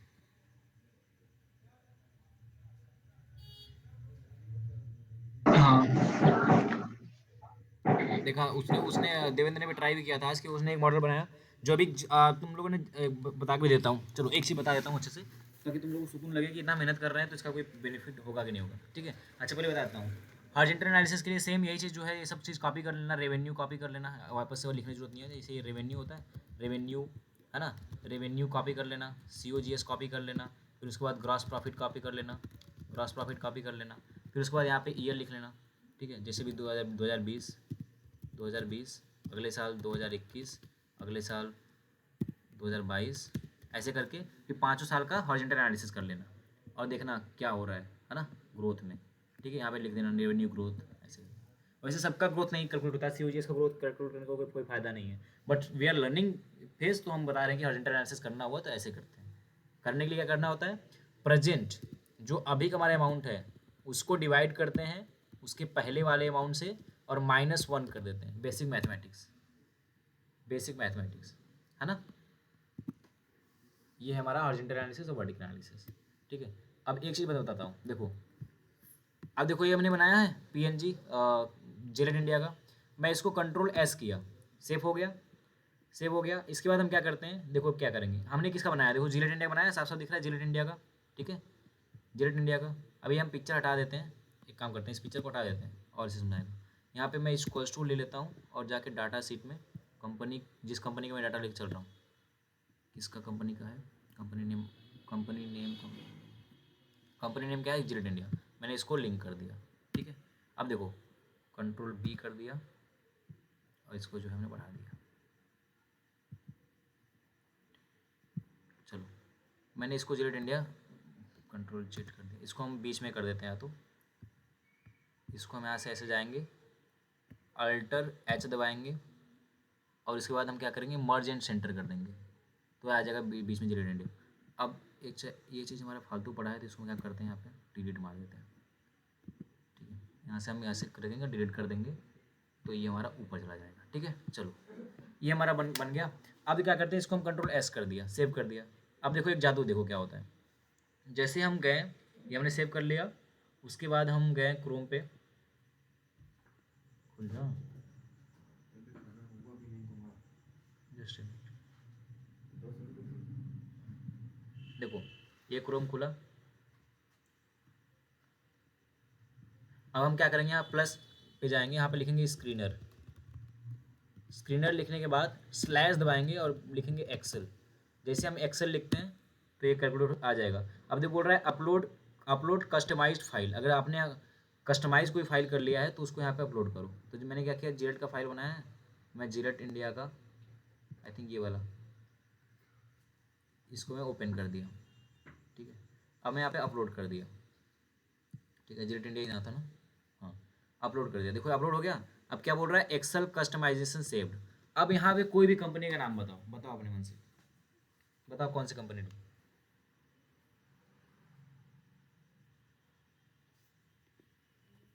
Any company, Nestle. तो मैं क्या करूँगा, यहाँ पे नेस्ले लूँगा। देखो जैसे मैंने नेस्ले लिया, अब ये मैं एक्सपोर्ट एक्सेल कर रहा हूँ, देखो अभी कैसे कैसे जो फाइल पहले आती थी अब वो फाइल कैसे आ रही है। देखो मुझे कुछ नहीं करना पड़ेगा, ऑटोमेटिक बन के आ गया। तो मैं देखो वहाँ पे जब मैं बनाया था वहाँ पे क्या लिखा था, वहाँ पे लिख के आया था जिलेट इंडिया, ऑटोमेटिक इसने यहाँ पे लिख दिया नेस्ले इंडिया, क्योंकि मैंने उसको लिंक किया हुआ था। और सारा डाटा देखो यहाँ पे अलग हो गया है। तुम देखो उसमें 300 करोड़ कुछ था, यहाँ पे 3841 करोड़ का हो गया। इसमें देखो प्रॉफिट दिख रहा है 15%, 13%, 11%, 15%, 16%, 15%, 13%, अप्रॉक्सीमेट मतलब देखो तो 15% के प्रॉफिट पे नेस्ले इंडिया काम कर रही है, नेट प्रॉफिट पे, है ना। और एक भी अभी भी लास्ट अभी एक भी दिन में लॉस में नहीं है नेट प्रॉफिट, देखो तो 11%, 15% लॉस में नहीं चल रही है अभी नेट नेस्ले, है ना। सेम अगर हम जिलेट का देखें तो जिलेट में कितना था प्रॉफिट आफ्टर टैक्स, ये भी 13, 14, 15 के परसेंट पे चल रही थी। कुछ और देख लेते हैं यहाँ पे, ग्रॉस मार्जिन इसमें 43%, 50% में था। और नेस्ले में देखो तो नेस्ले में देखो ग्रॉस मार्जिन कितना है 42% पे, 46% पे, ऐसे 55% पे। तो ये है नेस्ले का। तो ऑटोमेटिक किसी भी कंपनी का नाम लो, उसका पूरा डाटा ऑटोमेटिक बन के चला आएगा। तो बस एक बार तुम्हारी मेहनत है, एक बार तुमने मेहनत किया, अपने हिसाब से मॉडल को बना लिया, और किसी भी चीज़ को एनालाइज करना, उस कंपनी का नाम डालो, ऑटोमेटिक तुम्हारे फॉर्मेट में जिस तरीके को तुम एनालाइज करना पसंद करते हो उस फॉर्मेट बन के आ जाएगा और एनालाइज करके दे सकते हो। ठीक है। अच्छा एक बार ये कर लो कि अभी ये फुल फ्लेज मॉडल नहीं है, तो हम वापस से स्क्रीनर पर जाके इसको इरेज कर देंगे कि अभी हमको ये नहीं चाहिए। तो वापस जाएंगे यहाँ पे स्क्रीनर के बाद, यहाँ पे स्लैश के बाद एक्सेल लिखेंगे।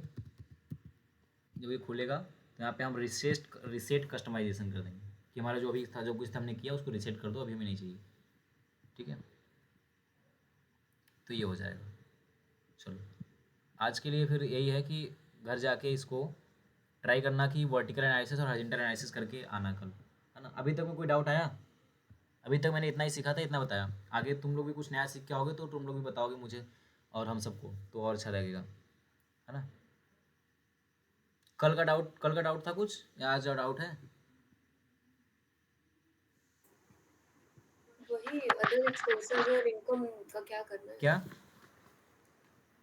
अदर एक्सपेंसेस और हाँ इनकम जो थी। ओके याद आया। देखो इधर इसमें देखो है ना, एक डाउट हम जब वापस करने लगे तो हमें डाउट एक चीज़ आया, फिर हमने उसको क्लैरिफाई किया। क्या क्लैरिफाई किया कि एम्प्लॉय कॉस्ट किस में होना चाहिए। एम्प्लॉय कॉस्ट COGS में होना चाहिए या SNG एक्सपेंस में होना चाहिए। यानी जो एम्प्लॉय है उस सेलिंग किसमें, COGS COGS में, है ना। लेकिन एम्प्लॉय तो जो मार्केटिंग का काम कर रहा है वो भी तो एम्प्लॉय हुआ ना, तो उसमें SNG में क्यों नहीं करेंगे? लेबर का, हाँ ये कंफ्यूजन, लेबर का काम कर रहा है वो भी कह सकते हो। हाँ तो इसमें इसका क्लैरिफिकेशन ये है कि देखो यहाँ पे लिखा है सेलिंग एंड एडमिन। तो जो मार्केटिंग का काम कर रहा है, जो ये सब काम कर रहा है, वो एडमिन का एक्चुअल में काम कर रहा है। तो ऑलरेडी यहाँ पे एडमिन एक्सपेंसेस में उसका पैसा आ गया है। ये जो एम्प्लॉय कास्ट है ना, जो जिलेट का जो कंपनी जिलेट का जो प्रोडक्ट बना रहा है उसमें जो लेबर है, क्योंकि COGS वही होता है कि प्रोडक्ट बनाने के लिए कितना खर्चा हो रहा है। तो प्रोडक्ट बनाने वाला भी तो प्रोडक्ट बनाने के लिए खर्चा ही है। तो ये एम्प्लॉय वो है, वो मजदूर है जो उसको बना रहा है, जो जिलेट के जो प्रोडक्ट है उसको बना रहा है। तो इसलिए COGS का पार्ट होगा। तो COGS में रॉ मटेरियल लेबर जो होगा, लेबर तो सॉरी टू इंटरप्ट यू, ये लेबर तो इसमें आएगा ना COGS में। हाँ तो ये तो मैंने कहा कि वही ना। इसलिए तो एम्प्लॉय कास्ट COGS में आएगा। ये एम्प्लॉय लेबर वाला एम्प्लॉय है। तो COGS में तुम्हारे ये रॉ मटेरियल था, हाँ। पावर एंड फ्यूल था, अदर मैन्युफैक्चरिंग एक्सपेंसेस था और एम्प्लॉय कॉस्ट था। हाँ। 4 चीजें थी ना। हाँ दूसरा, अब चेंज इन इन्वेंट्री का क्या, देखो यहाँ पे लिखा है 29 करोड़ का इन्वेंट्री इसके पास कम हो गया, माइनस में है।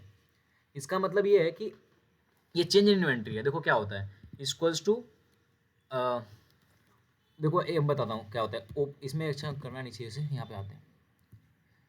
देखो इक्वल्स टू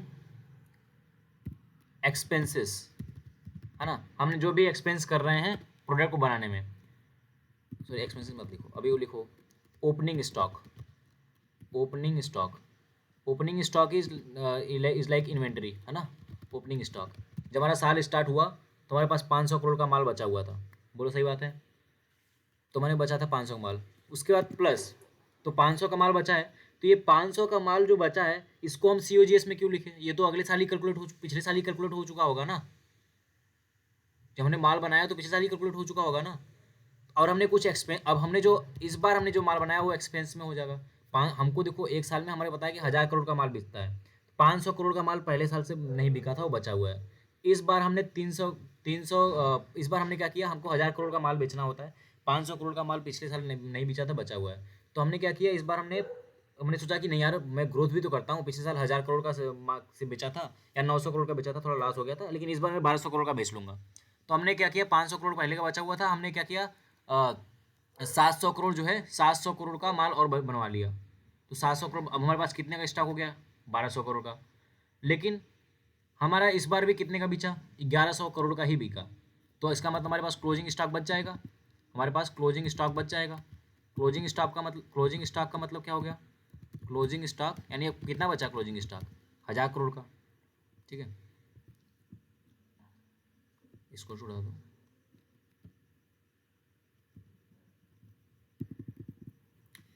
वही अभी समझा जाएगा, देखो।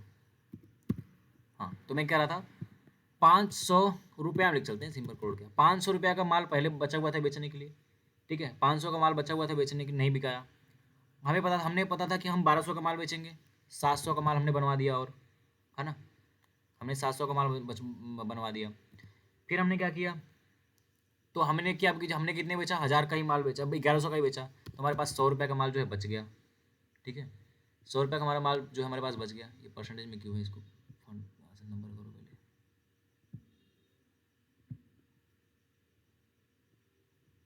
ठीक है,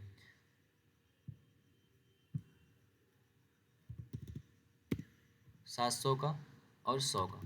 तो देखो क्या हुआ, ओपनिंग स्टॉक 500 का। अब देखो चेंज इन इन्वेंट्री कितना आ रहा है, चेंज इन इन्वेंट्री कैसे मालूम चलेगा, 500 का पहले था हमारे पास और 100 करोड़ 500 रुपया बचा, पहले 500 का माल बचा था, अब 100 रुपये का माल बचा है। तो एक्चुअल में चेंज इन इन्वेंट्री कितनी है, 400 की। 400 का चेंज इन इन्वेंट्री आया ना, 500 माइनस 400।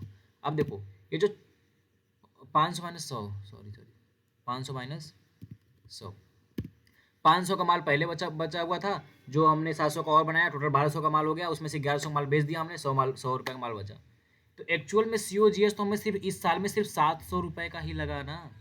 तो उसमें बोला है उसने बोला है चेंज इन इन्वेंट्री, तो हमारा जो है 400 का चेंज इन इन्वेंट्री आया, यानी 400 रुपये का ये जो हमारा जो 7 4 11 होता है, जो 400 की इन्वेंट्री है ना, इस पर हमारा कोई खर्चा नहीं लगा है, कॉस्ट। अब इसमें हमें कोई कॉस्ट नहीं लगा है, इसमें हमें कोई कॉस्ट नहीं लगा है ना, इसमें हमें कोई कॉस्ट नहीं लगा है। तो इसलिए चेंज इन इन्वेंट्री को हम क्या करते हैं, -1 से एडजस्ट करते हैं। ये जो COGS है, COGS -1 इंटू ये जो हमारा चेंज इन इन्वेंट्री है, उसको मल्टीप्लाई कर देते हैं, या फिर उस चेंज इन इन्वेंट्री को माइनस कर देते हैं।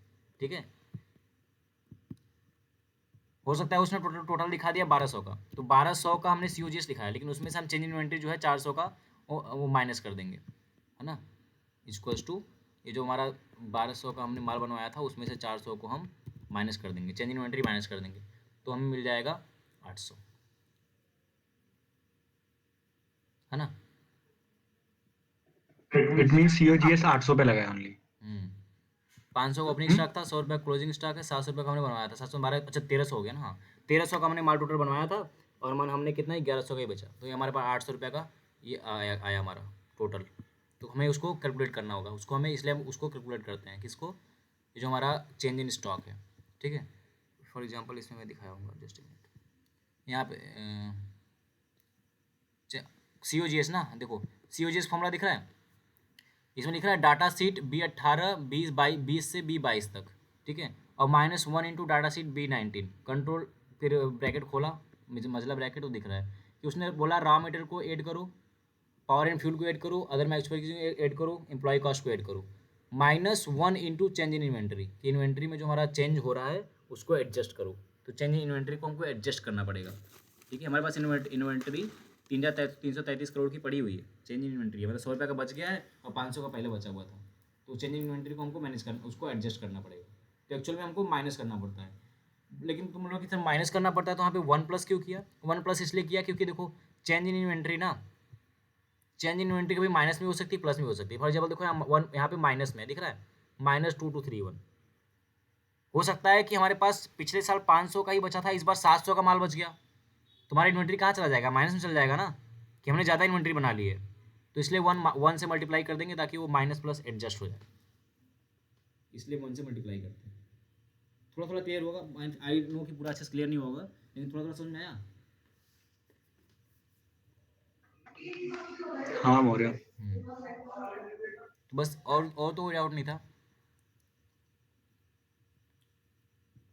हाँ, ये अदर इनकम वाला देखो, इसमें अदर इनकम दिया है। एक्चुअली में जब हम डाटा एनालाइज करते हैं ना, तो हम कंपनी की जो कंपनी का मेन कोर बिजनेस है, हम उसको एनालाइज करना चाहते हैं कि जो मेन कोर बिजनेस कर रही है उससे कितना परसेंट पैसा कमा रही है, उसमें टोटल नेट इनकम कितना बना पा रही है। तो इसलिए हम अदर इनकम को हमने टच नहीं किया, ठीक है। लेकिन जब वो जब एनुअल रिपोर्ट बनाते हैं तो वो अदर इनकम को भी जोड़ के देते हैं। अदर इनकम भी बता देते हैं कि मेरे पास अदर इनकम है। इसका एक नेगेटिव फायदा, नेगेटिव ये हो सकता है, सोचो बता रहा हूँ क्यों। देखो, इसका एक नेगेटिव ये हो सकता है, बस ये लास्ट टॉपिक है। इसका नेगेटिव ये हो सकता है, मान लो जो मेन बिजनेस है उसका, उससे उसने सिर्फ 500 करोड़ रुपए के इबिटा लिया, है ना, 500 करोड़ का इबिटा है, और उसने जो है बहुत पहले से पैसा कमा रखा था और उसने किसी को कहीं जाके दूसरे कंपनी में इन्वेस्ट कर रखा है, और वहाँ से वो वाली कंपनी बहुत अच्छा परफॉर्म कर दी और वहाँ से इसको रिटर्न मिल गया, इक्विटी रिटर्न मिल गया इसको 600 करोड़ का। तो देख रहे हो, बिजनेस से ज़्यादा तो अपने इंटरेस्ट से पैसा कमा रहे हैं, बट हम एज ए इन्वेस्टर किस पे बेट लगा रहे हैं, उसके बिजनेस पे बेट लगा रहे हैं ना। हो सकता है उसने अपना पैसा किसी कंपनी में इन्वेस्ट किया, उस कंपनी वाली कंपनी अच्छा परफॉर्म हो गई, क्योंकि देखो दो चीज़ होता है, कंपनी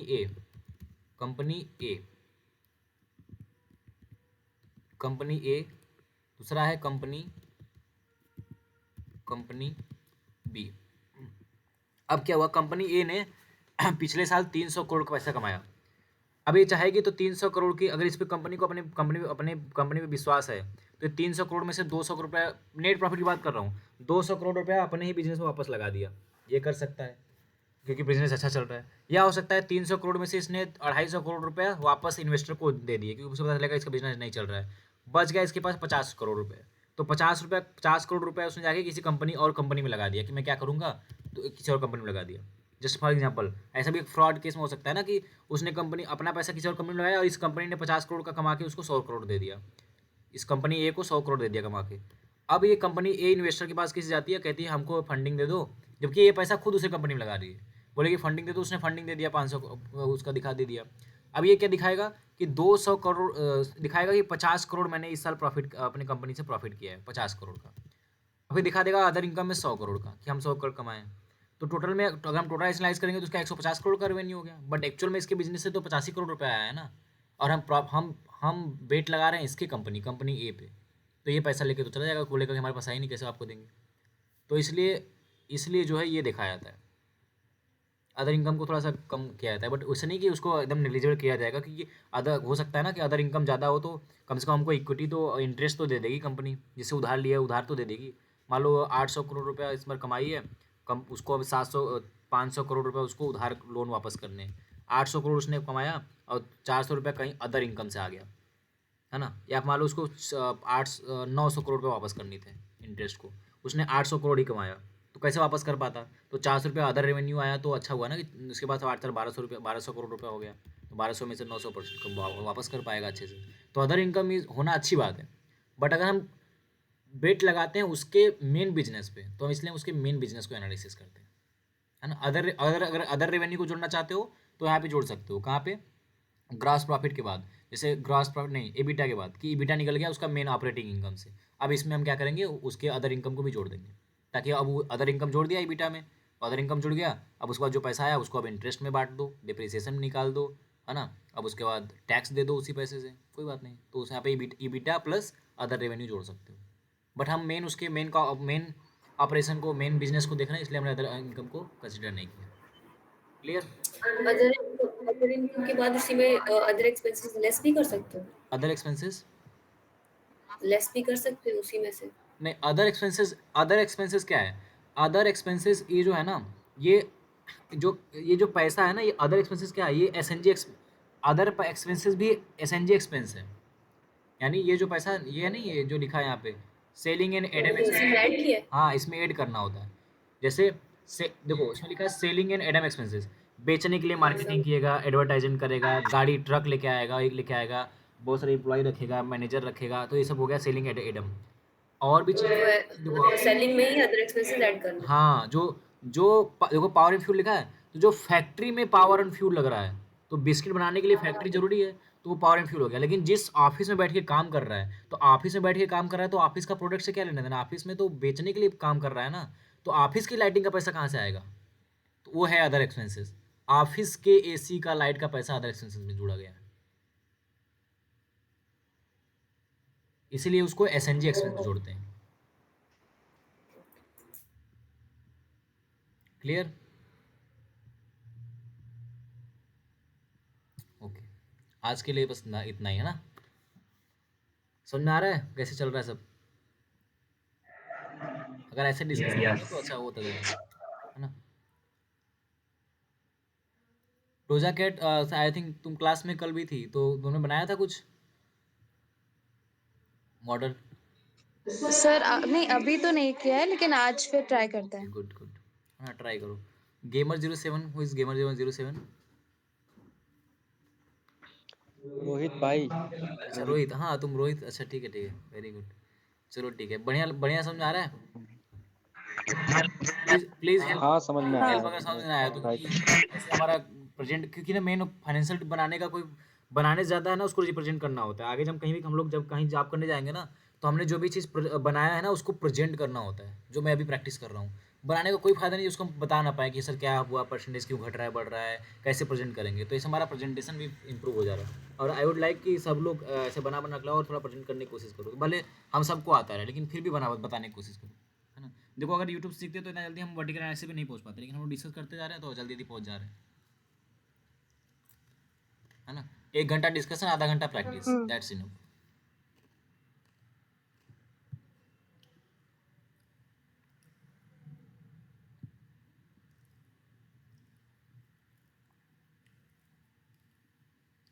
चलो अभी के लिए बाय।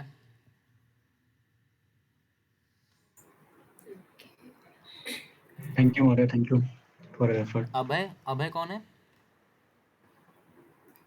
अबे आई थिंक एफएम का ही है ना, ये शायद मेरे अभय साथ रहता है, वही है रणस्मिन? क्या, पता नहीं यार शायद। वो अबे प्रताप है आई थिंक, या अभय अबे काम, कांत है कोई। Hello. Yeah, hello. Abhay, who is Abhay? Sec MBA RI, second semester. Oh okay, good, okay, Yeah.